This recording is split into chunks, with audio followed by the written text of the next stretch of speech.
You are lying flat on a rooftop in Washington, D.C. It is January. The temperature is 28 degrees. You have been in this exact position for 6 hours. Your fingers are stiff. Your back aches. Below you, a crowd of over 1 million people stretches as far as you can see. And right in the center of all of it, standing behind a wall of bulletproof glass, is the President of the United States. Rank 1, the beginning. It starts long before the Secret Service. It starts the day you walk into a recruiter's office at 18 years old with nothing but ambition and a willingness to be broken down and rebuilt from scratch. You enlist, maybe Army, maybe Marines. It doesn't matter which branch. What matters is what happens inside you during those first weeks of basic training. Every comfortable habit you ever had gets stripped away. You wake up before the sun. You run until your lungs feel like they're on fire. You learn to listen, follow orders without questioning, and push through the wall that every single recruit hit somewhere around week 3. That moment where your body is saying stop and something deeper inside you says keep going. Most people your age are in college or starting their first jobs. You are sleeping on a cot in a barracks and learning what it means to be part of something bigger than yourself. That lesson will carry you for the next 20 years.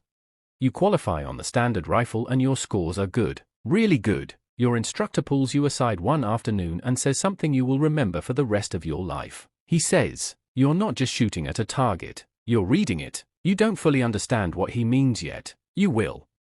Rank 2, Sniper School. You get recommended for Sniper School and you say yes before he finishes the sentence. Then Sniper School actually starts, and you immediately understand why half the people who show up don't finish.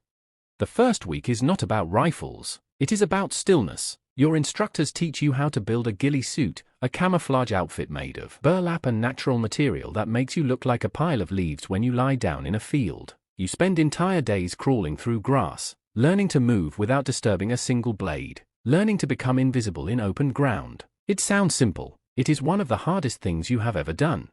Then come the rifle mechanics. You learn that a shot at 1,000 yards is not instinct. It is physics. You calculate wind speed, temperature, humidity, the distance the bullet will drop over its flight path, even the slight rotation of the earth, something called the Coriolis effect, that can push a bullet off course over long distances. You are doing trigonometry with a rifle.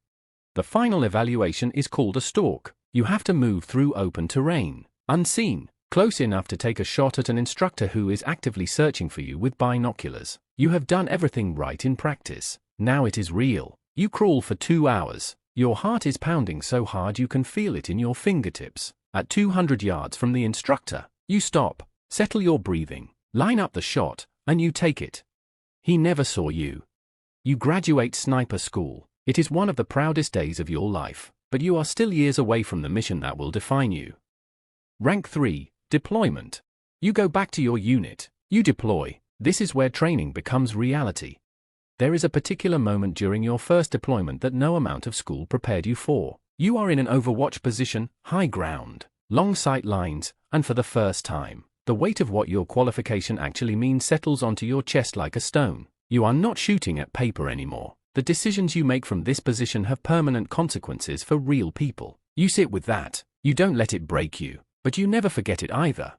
You complete your service with a strong record. No disciplinary issues, clean evaluations, a reputation as someone calm, precise, and reliable when the pressure is highest. Those qualities are going to open the next door. Rank 4, the Secret Service application. You apply to the United States Secret Service and quickly discover that getting in is almost as hard as the job itself.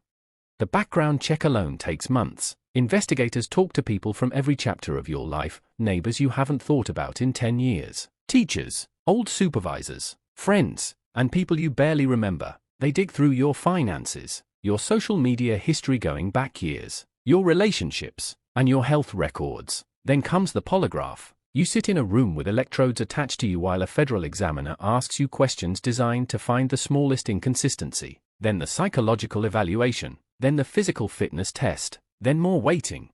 Months later, a letter arrives. You are in.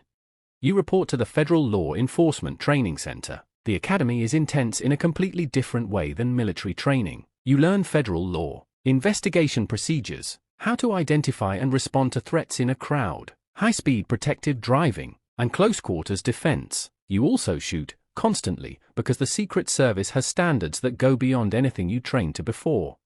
You graduate as a special agent of the United States Secret Service, and you start at the bottom. Rank 5, early career.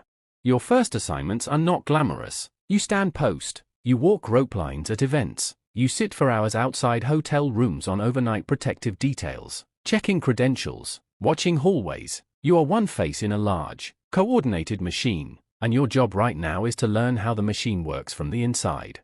But you pay attention to everything. You watch how the senior agents move, how they communicate, how they scan a crowd differently than a normal person would, not looking at faces, but looking at hands, at posture, at the person who is standing still while everyone else is moving. You absorb it all. And you keep shooting. On your days off, you are at the range. You are tightening your groups, extending your effective range, building the muscle memory that will one day need to function under conditions of extreme stress without a single conscious thought. Rank 6, Counter-Sniper Selection. After a few years of proven service, you put your name in for the Counter-Sniper program. The selection process is demanding in ways that are specific and unforgiving. Long-range shooting evaluations, endurance assessments, scenario-based judgment tests, and a series of conversations with senior team members who want to know not just whether you can shoot, but who you are when everything is on the line. You make it. The day they hand you the assignment and the rifle that goes with it, something shifts. The weight of the weapon in your hands feels different than it ever has before. This is not a qualification rifle. This is the rifle you will carry at the inauguration, at the State of the Union, at every foreign visit and public event involving the leader of the free world. You hold it carefully, respectfully, like it means something, because it does. Rank 7, Junior Counter-Sniper. Your first deployment as a counter-sniper starts well before the protectee arrives. You are on site hours early, working with the advanced team, walking the venue, identifying your post. You climb to your position, a rooftop, a window ledge, an elevated platform, and you set up with your partner. You establish your sector, you identify your field of fire and, critically, what is behind it, because every round that leaves your rifle has to be accounted for all the way to its final stop. You check your communication with the command post, you get eyes on the crowd. Then the protectee arrives. And something happens in your body that all the training in the world could not fully simulate. Your awareness sharpens to a point. Every movement in your sector becomes significant. Your breathing slows on its own. You are not tense. Tense is the enemy of accuracy, but you are more alert than you have ever been in your life. You scan. You breathe. You hold. The event passes without incident. The protectee departs. You pack up your post and go home. You will do this hundreds of times, and every single time, it will feel this serious. Rank 8, Senior Counter-Sniper.